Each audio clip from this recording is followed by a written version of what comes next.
So, 100 subscribers.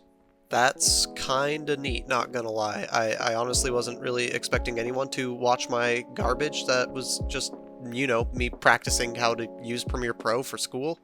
But, you know what? I dig it. I love the triple digit numbers. Love seeing them. There's not really much I can do for 100 other than just ramble about my random fixation of the last 2.5 years.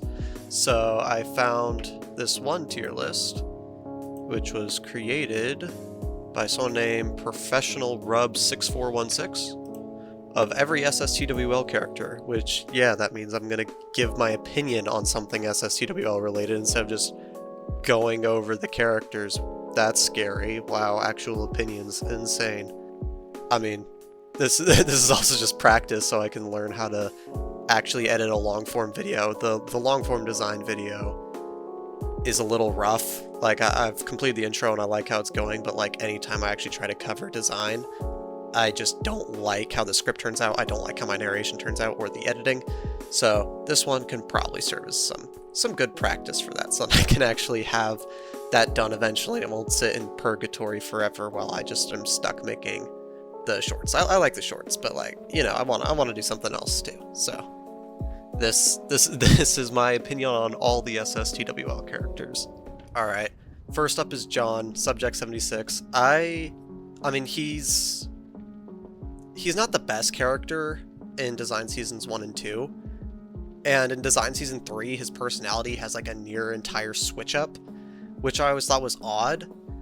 I mean, in Season 3, he's got more of a personality, which I fully enjoy, but it was a little bit off-putting. I really like how he is in Yellow Halogen, though, and in Black Dogs. He seems, especially in Black Dogs, he seems like a lot more of a unique character, and not just the kind of basic, self-insert for the reader, which, makes him slightly better. In PuppetGAME, I think he also kind of suffers the same thing that he does in Design Season 1 and 2, where he's just a little bit of a no-name with kind of the same generic personality throughout all of it. But, he's kind of the guy. I can't hate him. He is the guy. So I suppose I'll put him in A tier. He's kind of low A tier for me. Max and Mark, I don't care for the secondary characters. Like, they're recurring, they have some shared personality traits. I don't care about Max and Mark all that much. I didn't put Penny. Penny is like low D, high F. They try to do more stuff with her in the Homebound arc of design, but that never really went anywhere before it ended. Like, she was like taken as a hostage. But that never went anywhere because it ended. And she was also like a siren in Yellow Halogen, which at least makes her slightly more interesting than Max and Mark. So I'm gonna put her at D tier. Also, I haven't watched Killer AU. I just noticed now that it's using the Killer AU pictures of their, of them, and I have not really listened to Killer AU. I'll get on that eventually. But assuming these are just the overall ones, Penny is D tier. Cold is probably one of my faves. Well, in A Cold Love Story, she was kind of just, she was the generic yandere. That was all it was. And like, there really wasn't much to her other than that. The visual novel gave her some pretty good lore, but it was like kind of absurd, a little bit too fantastical to really be taken seriously. But you know what? That's kind of something I really like about this character, because like the idea that they could kill so many people with nothing but a handgun that they probably didn't even know how to use and a hacksaw and be successful, because like she isn't just like killing random, students. These are other high schoolers, and she managed to overpower and kill every single one of them and evade all police afterwards somehow, because, well, it was safe to say that she lasted quite a while, long enough that John's body completely decomposed by the time she was brought into the PuppetGAME. So like, she somehow did all these things, and I think that kind of absurdity just made her kind of funny, almost, and also allows for like pretty good theories for paranormal involvement, which I really like to kind of headcanon a lot. So that maybe it has something to do with the ghost of like the first kid that was hit by a car or something. I don't know, it's just like a random thought I just had. But I love this character, and in Puppet Game, she came back and, you know, saw John alive again, and that led to some of the funniest interactions, like just some of the most neat interactions on the entirety of SSTWL. And I'm just going to put her in S already. And, well, then she went all miasma, all zombie at the end of Puppet Game. And that was really cool. I mean, not many characters can say that they killed a left hand with their bare hands, but I suppose a contestant getting infected by miasma and like weird regeneration shenanigans and hive minds, I guess, creates an entity powerful enough to do that, which was so cool. Also, every single one of her musical themes is a banger. Absolutely love it. Now you have her less interesting counterpart, Sarah Duffy, which in Puppet Game I didn't care for her character. That was like the point. It was like a meta joke that Ponder, who might be a self-insert for Liam, maybe, I don't know, but like Ponder was saying how she was getting less screen time intentionally so we would care about her less, which worked. I did not really care about her in Puppet Game. What she had going for her in Puppet Game, though, was her lore. Like, she was a pretty big driver of the backstory lore with the origin of the game and her and Ponder together. I mean, which was cool, but like none of that was ever really featured in Puppet Game. That mostly just came from Liam's Goodbye SSTWL video. So it's like, does that even really count? I mean, I'll partially count it, but like overall, just a worse version of this Sarah. Almost, I mean, I know it's intentional, but like just saying you shouldn't care about a character like in universe is a meta joke doesn't make not caring about her like any better of a character. It just doesn't work. Julie was season 2 of Design. Like Design season 2 is where like it actually started to pick up. It went from just like a generic, well, not even generic, it was pretty unique. It went from more of a creepypasta to something a little bit more Hollywood-esque with, you know, more characters, more depth to it, some more story, as opposed to just two characters running through the woods trying to escape government, you know, with spooky happenings. Julie was Design season 2, and overall a pretty good character. She was kind of shoehorned into the plot out of nowhere. I mean, you can't really blame Liam. I feel like that's how a lot of stuff in Design happens, is everything's just kind of put in because it seems cool. They kind of try to justify a little bit in season 3, where it's said that like John doesn't like Julie and doesn't want Cersei talking to her on his phone, which kind of helped a little bit. First appearance of a Class 5 Left Hand 2, and I love the Class 5s. They're really freaking cool. I mean, there's only a few art of them, but like the way they're described, like giant scythes of bone and stuff, I mean, it's just really cool. I'm gonna give Julie A tier. And also, voiced by Katie Hood, who also did Icon. And she, I mean, it was clearly earlier inception of her voice acting, but overall was done pretty dang well. And then there's Callie.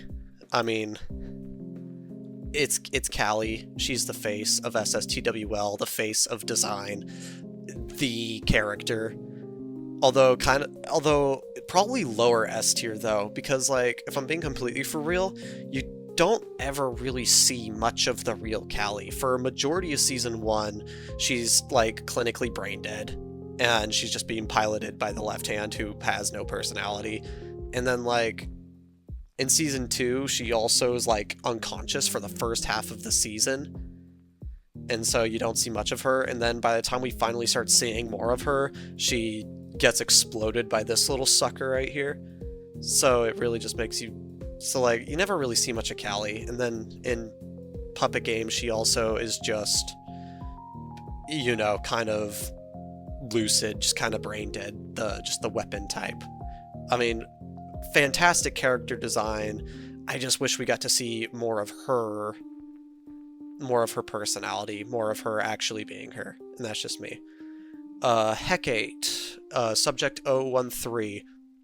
If I'm not mistaken, she comes from the Design Season 3 rewrites, which I have not read. I have not read the older Inceptions of Design Season 3. I don't think I'm missing out on much. I've heard that they aren't good, but I'll probably check them out eventually. But this one was supposed to be real important, and this art of her character was on the Season 3 front art, which I always thought she was Julie, because she was looking like all crazy and of the like, had a knife in her hands, you know? And so, and blonde hair, naturally, so I thought this was Julie, but looking at the wiki, apparently this was a completely different character. So, the more you know. Isa, Subject 0111. This character is freaking cool. Only appeared for one episode, only has one artwork of them, and we only have it in this black and white version and the pixely one seen on the music video for them. Overall, though, I mean, this character is really cool, with their whole idea being that they are a left-hand computer, essentially, that can run functions in their mind to return values in order to bypass bullet redirection. There's so much interesting lore that could go behind this character, but they only appeared for one episode. If they appeared for longer, and I knew more about them, they could easily be S tier, but I just don't have much to work off of. But their introduction was absolutely insanely good, so we'll just put them in B for now. Lauren, 02. This character was just like kind of petty and annoying, if I'm being for real. I mean, she had like fire abilities and stuff as well, which was cool. That's about it. Like, the rest of the time, she was just like constantly flustered and annoyed with John and didn't really do much and just kind of wanted to stay in the facility and things to stay the same. And that never really changed. She ended up just getting shot to death by Isa. And so her character kind of felt pointless. Like, the entirety of Design Season 3 could have gone without her. Like, you could have just... I mean, basically the important thing she did was introduce John to 888 and then die. If I'm remembering correctly. As far as I can remember, she didn't really do anything else. Like, gave a little bit of exposition, I suppose. But really just a nothing character. So... she's above Penny, though, just, you know, because of the cool design, and at least she has a little bit of lore to her, but still not good. Subject 104. Subject 104 has no personality. That's like the whole point. She was a baby who was forcefully infected with an adult left hand, and because when the left hand infects somebody, it draws the personality they have, and when she was little, she didn't have a personality, hadn't developed one yet. It just made her an empty husk, which is terrifying and is really cool in that way. But, you know, they just didn't really do much. Well, I mean, I should say they didn't say much, because they did quite a lot. But, like, they're more of just a tool for the directors of Refanok and Cleo. Wait, no, she was one of the Refanok directors. Never mind. She was more of just a tool. A really cool, well-designed, and interesting tool with some good lore to it, though. You know, I was thinking I was going to put them in C, but now that I'm talking about them, I can't put them anything lower than high B.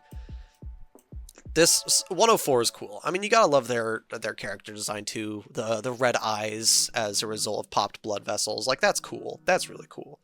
Alright, Subject 52, Alex, which is another Class 5 left-hand like Julie. Honestly, although I think they have one of the coolest artworks in design, and they're also used on the thumbnail for Bass and Murder, which is probably one of the best designs, if not the best design song, maybe? But, like, within design, she's just kind of a brat, almost. I mean, she eventually, like, turns a little bit after John tries to help her, but again, design ended, so I don't really know if that was ever going to go anywhere.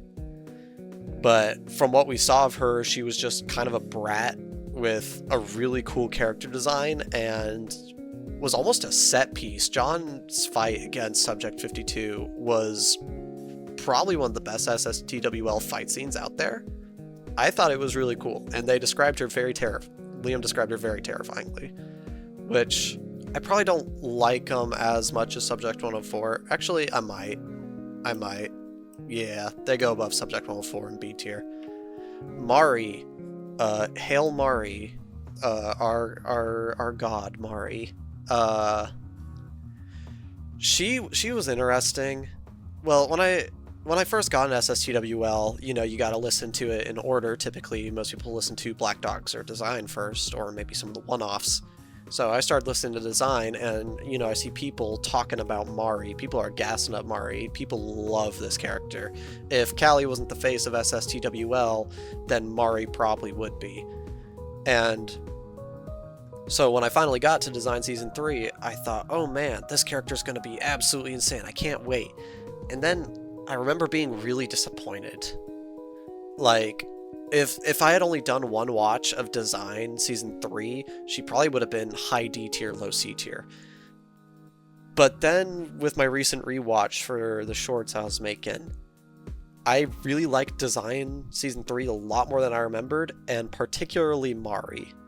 Mari is a silly goober, and I'm all for it. I don't know how I didn't see it the first time, but like, she does like the dinosaur thing where she holds her hands out in front of her, and she's silly with the clipboard, drawing smiley faces and things. Like, just such a funny character. And that one photograph that's described that Cersei shows John, where she's, you know, got wings the sizes of buses, as John described it, walking over blood all over the ground and corpses as she slowly walks towards the camera. Like, that's cool. That's really cool. Probably my favorite character design in all of SSTWL. I really like Mari. She will go in high A tier. I don't like her as much as Cold, and Callie is kind of not capable. It's not possible to surpass Callie in Cold, really. But she's still probably one of my faves. Cersei Parsons. She is so annoying. Oh, good laws, she is an annoying character. I mean, I know that's the point, and I suppose it did it very well, but like, I thought her dynamic with John was really weird, because like, Liam in the descriptions and even in like the summary he did for Design was talking about how John was starting to fall for her a little bit, even though Cersei consistently acknowledges out loud to John that she is trying to get him to like him so that she can manipulate him, and that she doesn't actually have any feelings for him. And yet John just stays liking her for some reason, which I think is hilarious. It's like, I'm manipulating you, and I actually don't care for you at all, and I can kill you whenever I want. And John's still like, oh yeah, I still like. It's like, what was John doing? Better question, what was Liam doing with that? That just didn't make sense to me. I mean, it was funny, but yeah. Other than that point, there's the point where she's the computer glitch in reality. The design is a simulation, maybe, kind of. The fabric of its universe runs on computer code, and she is a glitch.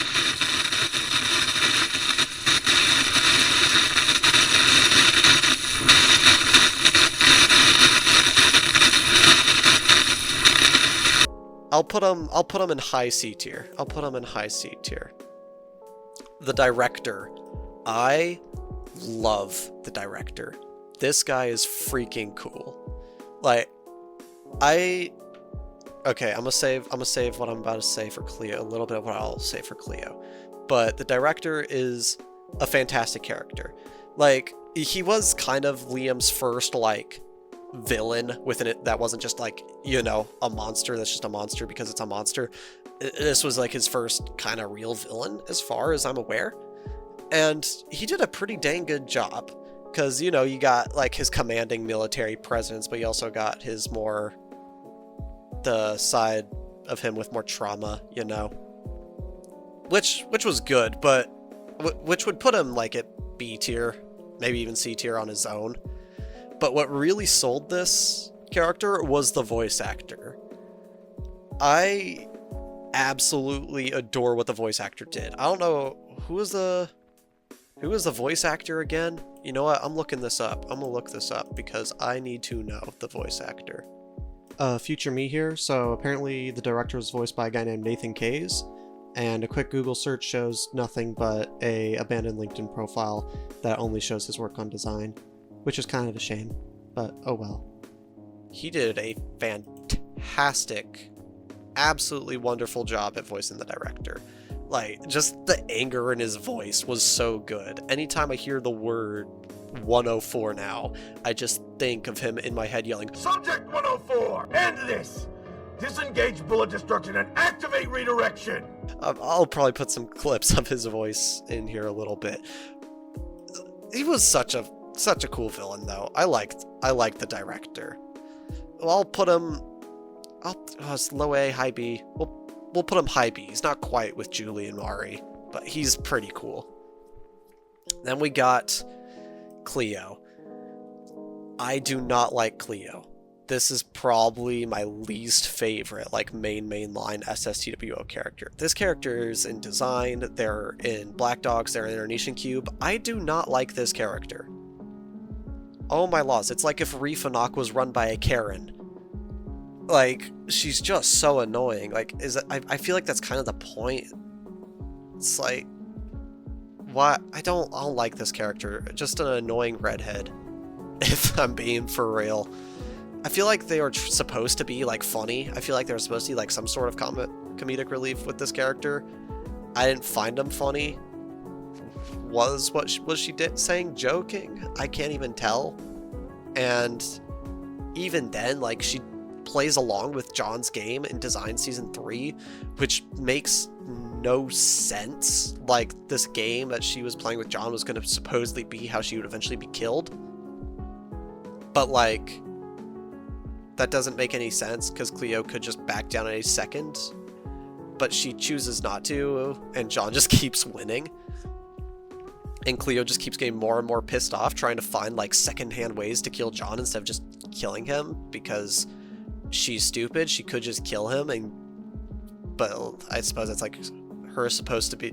I mean, I suppose she was supposed to be like sadistic. She was supposed to look sadistic and crazy, but she ended up just looking really stupid, in my opinion, which made her just such a non-threatening villain. She just sat behind a security camera the whole time, occasionally taunt John, get a little bit pissed off when he does well, and just not kill him, even though she had no use for him outside of quote-unquote research. What research was even going on? They did like one test where he played chess, but the results were nullified. So, just not an interesting character. I mean, they're better than Lauren. No, they're not even better than Lauren.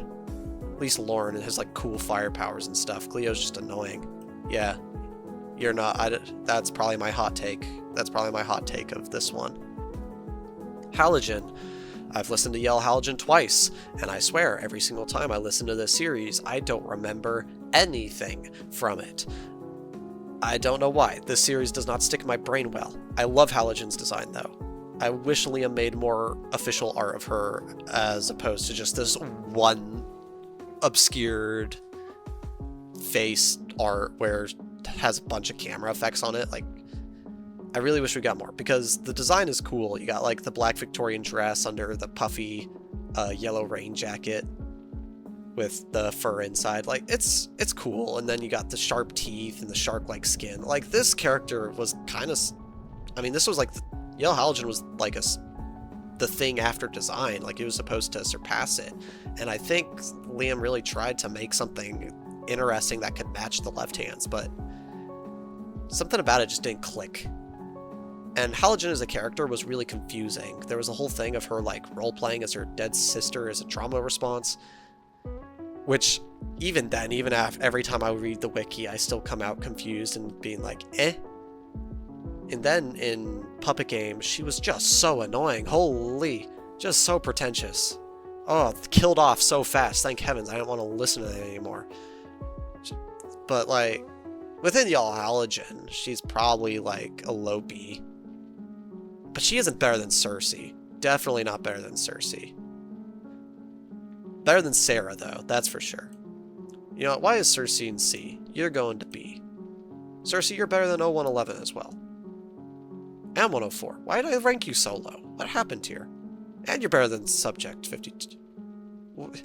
And you're better than the Director. Are you better than the Director? You're about tied with the Director.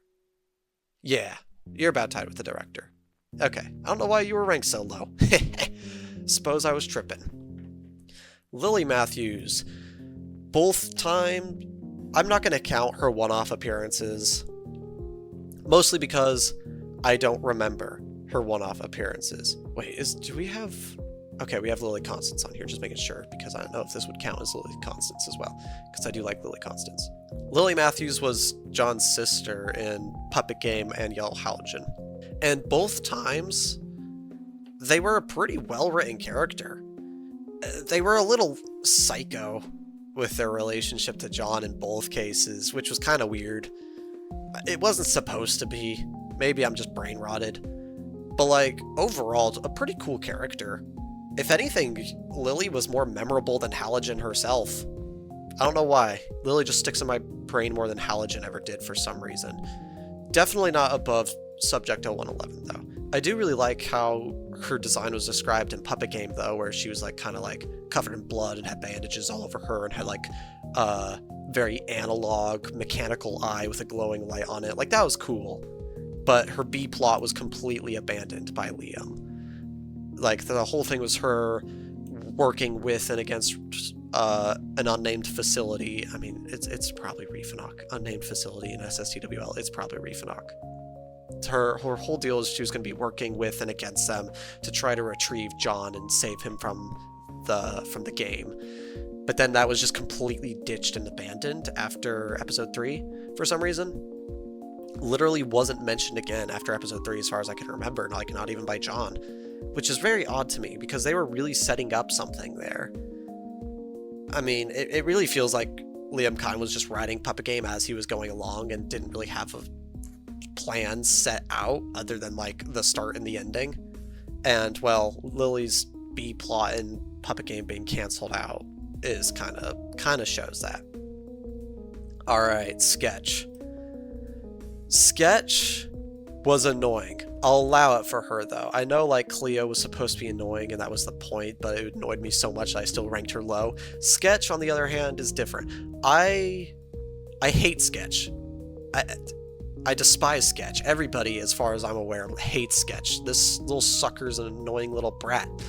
But there was the voting aspect of Puppet Game. In Puppet Game, when it was still running live, when Liam was still updating it, you got to choose which characters to vote out. And, well, after Puppet Game episode 3 aired, and, you know, Sketch was absolutely a miserable person to work with for Sarah, and was overall mean to Door Guy, and killed a few dudes and wore their organs as necklaces. It's like, nobody liked this character. They were just a little much. So, naturally, everybody went to vote him out. Everybody said, I want this character to die. And then there was their death scene, which then made everybody regret voting for her because it made you feel so bad. Because almost all of her backstory and lore is dropped in the course of like 10 minutes, where she's just being brutally tortured and killed. And Ponder is forcing her to relive and listen to all her traumas. It was disturbing. Probably one of the most disturbing deaths in all of SSTWL. You wanted this character to die, and you chose for her to die, and then you get to witness the consequence of it. And that was honestly terrifying to see that. And also did very well for Ponder as well. So, Sketch as a character wasn't as good, but what she did was pretty freaking awesome. So I'm gonna put her above Lily. I'm gonna put her above Lily. Still didn't do much. I mean, I like the mimics, but the mimics didn't really do much. I mean, Ava got killed right off the bat. Heck. Oh, Ava is on this list. I'm about to say Ava isn't even on this list. Ava is on this list. What do you know? Alright, Door Guy. Straight up. Right there. Is that right where he belongs? I love Door Guy. Door Guy is so funny. Door Guy was already a good character in Puppet Game design, oh my, lost what I'm on about, in Puppet Games 1 through 3. Just a really funny, goofy character. I mean, he's the comic relief, and he was a really good one. Like, I really vibed with Door Guy, and he's probably my favorite Puppet Game character. Heck, I dressed up as him for Halloween last year. I love this character. He's funny, and then in episode 4, they really go in, because he's constantly putting on this nonchalant vibe, you know? He's the prankster, you know? But in episode 4, they really go more into what he's really thinking and how he's actually really stressed and scared about the game, which really gave him a little bit more depth. And it was unfortunate how he died, but I feel like if Liam continued Puppet Game, that Door Guy's death was gonna somehow correlate with Malay's arc somehow, because that was something that was really being set up with Malay. Overall, I love this guy. He's so funny. Alright, we got Lily Constance / Malay.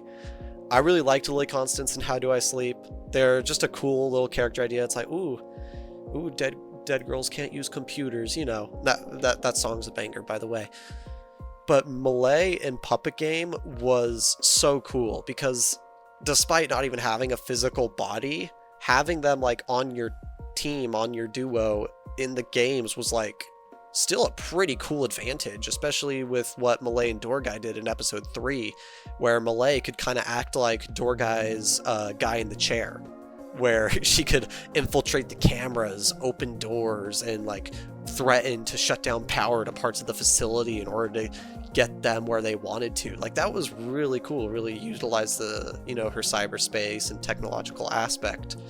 And she was also set up to be the one to kill Ponder, I think. She was gonna come back from the quote dead and be the one that could deal a blow to Ponder that would allow Sarah and John to finally kill him, which kind of goes to show how absolutely overpowered Malay as a character is. Malay singles Sin any day, would absolutely annihilate her, rip her apart from the inside out, and I love that. Probably, it's not better than Cold, but definitely better than Callie. Also, I'll put Door Guy above Callie just because he has that stronger personality to him. Malay was so cool. Just such a cool character. Great design, too. I mean, it's no wonder that he kept on carrying on that same design over and over again. Alright. We have Ponder. I like Ponder. Ponder is he's obviously terrifying. He's so freaking scary. But he's a showman. He knows how to do things. He knows how to make something entertaining, and like a lot of times the only people, you know, John, oh my laws, I can't names right now. Liam voiced all the characters for most of the stories outside of design, right? And a lot of the time his voice felt disconnected from the character he was doing lines for. And the only exceptions to that, to me, really, are John and Ponder. Because Liam and John, I mean, he's been voicing John from the start, so John is Liam's voice. But Liam's voice just really clicked with Ponder, made him sound just so sadistic and so fun at the same time. Probably, I mean, I don't know if I'd call him the best Liam Vickers villain, because I really like Sin, and I really like the stick sound. But this guy was awesome. Like, he was a highlight. He was good. He's S tier easily. I don't know if I like him more than Lily Constance or Door Guy, but he was quite the showrunner. He was pretty cool. Hayes. I recently finished my listening of Black Dogs, and I honestly kind of wish I'd listened to it earlier. I really liked Black Dogs. It was a little bit of a slow burn at the start, but once it picked up, it didn't stop. Went from like slow burn psychological horror to SCP fanfic really, really fast. And you know what? I'm all for it. And Hayes, not gonna lie, I kind of felt she was just along for the ride. Actually, no. Disregard that. Hayes as a character just doesn't really ring any bells in my mind, but now that I try to think of all of my favorite scenes from Black Dogs, Hayes plays a big role. Like the times where she's drawing on John's hand in her hotel room, and the "you will rot here, you have to wake up," you know, that it was a cool character, and she has one of the best songs and one of the best themes across all of everything Liam has ever made. Hayes, the piano solo, is so good. And Hayes is a character, although as a character, their personality never really stuck with me. The things that they did in Black Dogs were really cool. If she'll probably go, like, I don't know if I like her as much as John and Julie, but as she goes hypey. She's pretty dang good. C2 Strain, have not read it yet. I will read it. I will. Maybe. Should I? I don't know. Should I make videos on C2 Strain? I'm not 100% sure if I should. I mean, might be good for accessibility since that story was never narrated. I might get to it eventually.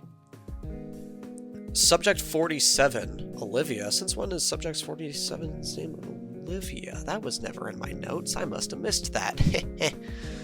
Yeah, I take notes as I re-listen to all the stuff, so I don't miss details, and I also time stamp them and everything. I don't remember this character being named Olivia. The more you know. Subject 47. The one was in every single season of Design.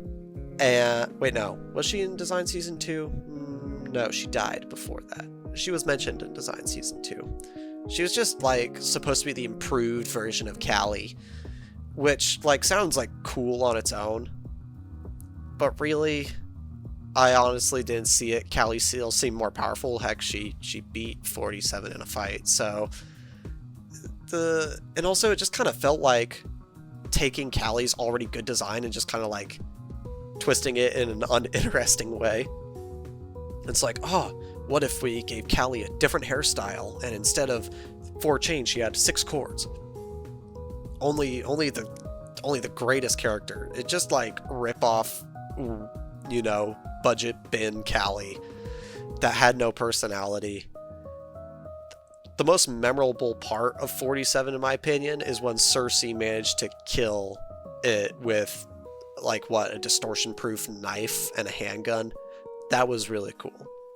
But like this character's most interesting part was their death. I mean, to be fair, for Sketch, that's the same thing. But at least Sketch had personality. 47 was just kind of there. She'll go above... She's about the same as Penny. Actually, I like her more than Cleo, though. That's a low bar, but I like her more than Cleo. Do I like her more than Lauren? Nah, I don't. Alright. Subject 617. Another character with no art whatsoever was in Design Season 3 for like a total of 30 seconds, where all she did was watch the chances and gave some commentary of, oh wow, that's crazy. Oh wow, that's never happened. Ooh, I like this one. Ooh, I don't... I mean, what really carries this character is her character design. Because, well, she never really got any proper screen time to get a personality or a place in the plot, which I hope she would have eventually have gotten, because the character design was so cool. But to me, she almost seems like the mixture of a siren and a left hand, where she's, you know, got the telekinesis and all the stuff of a left hand, but she's also got like the poisonous saliva of a siren, where they got like all that goop falling out of their mouth. And this character also had a ring of like black poison that would circle around their neck. Like, that's cool. That's really cool. It's a nothing character though. Like, if I was judging off of designs alone, she'd probably be an A tier. But there's nothing to this character whatsoever. She was just a little sadistic left hand with a really cool character design. And heck, even Max and Mark had more character than 640s. It doesn't feel right to put her in F. I'll probably put her at the lowest of D. Not because they're a bad character, but because they're just a nothing character. There's nothing there. Alright, then Matt, Steve, they fall in the same realm as Max and Mark. They're the side characters that never really end up being that important. Not really. So I don't care about the side characters as some other people do. Ava. Ava was the one mimic. Was she Sketch's sister or something? Did she have some relation to Sketch? I'm not 100% sure. I might be tripping. Wait, no, you can't have two from the same dimension. Disregard that. Ava was a mimic, but she was kind of bad at her job. I mean, John Matthews, even without his, telekinetic hand puppet, was able to just kill her with nothing but a strip of rebar in his bare hands. What kind of mimic is killed by nothing but the bare hands of a human with a piece of rebar? I mean, they were also just kind of a copy and paste, like, ooh, I'm sadistic, evil, ooh, I like death, ooh, hoo, hoo, I'm taunting you because I'm ripping out your eyes, Lily, don't you like that? Honestly, that's probably the only memorable part of her character, is that she got beat to death by rebar and ripped Lily's eyes out. It really doesn't give her much to work with. You know what? I'll put her above Mark, but not above Max. Max has a little bit more going for him than Mark, I think. But it's a low bar in this area. Ashley, she was a recurring character in the Alaska series, which, to be honest, I did not like the Alaska series that much. I'm not as much of a fan of Liam's one-offs, with the exception of one, which I'll get into with the next character. I did just not like the Alaska series that much, and, well, Ashley, if anything, just kind of felt like another version of Sarah. Was there Sarah in Alaska? I can't remember, but Ashley just kind of felt like another version of Sarah, like almost copy-paste personality, if I'm remembering correctly. It's been a little while since I've listened to Alaska. Last time I listened to it, wasn't really fond of it, or its characters. I mean, it had the cool monsters in the setting, but that was about it. Then the last one. So when I finished PuppetGAME, I began listening to all of the one-offs. I listened to a bunch of the one-offs, and none of them really stuck with me. I mean, I'm not the biggest fan of creepypasta. Like, even... I mean, I do like creepypasta monsters. I do kind of like that trendy internet horror. But this is kind of like a different ballgame. And so none of Liam's one-offs really stuck with me a whole ton, with the exception of one. And that is Dead Walls and a Dying Girl. That story was so good. So good.